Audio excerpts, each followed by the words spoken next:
Välkommen Fredrik. I'm Nicholas Hedin. I'm the CEO of Centiro. Du gillar inte kortsiktiga lösningar?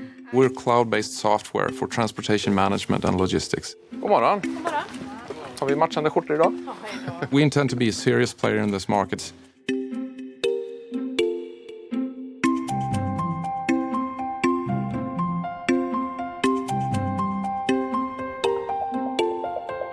I always call the customer and ask them, why did we win?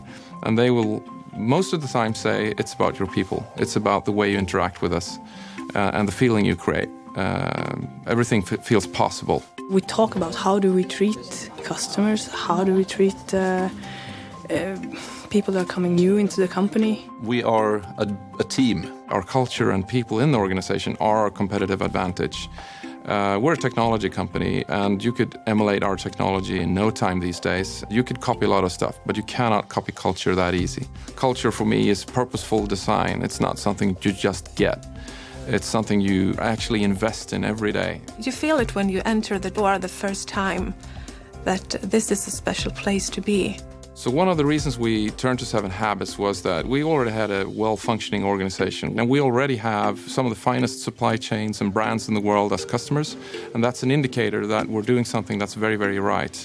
But what is coming for us now is scaling up. When you look at 7 Habits, you find that this was a framework that could create a language for us that enabled us to scale. You could cut out a lot of the unnecessary interactions in daily work by having a common language, how you prioritize and how you interact and the way you interact with others. We decided to have the workshop for 3 days outside the building. During those days, the participants got to know each other very well in a deeper level than they do at work. It was so much more than just education. It was more of an experience. I know that even if I can't solve things directly, I have the tools to be able to solve them in a while.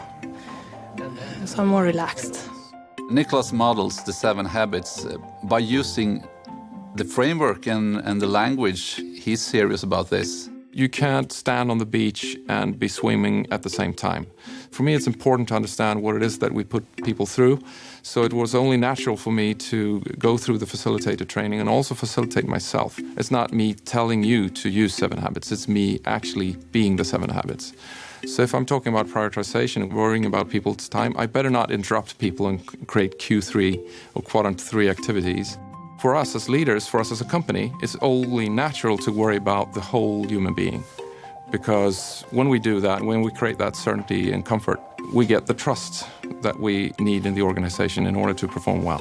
It starts with good morning. It's real simple. How are you?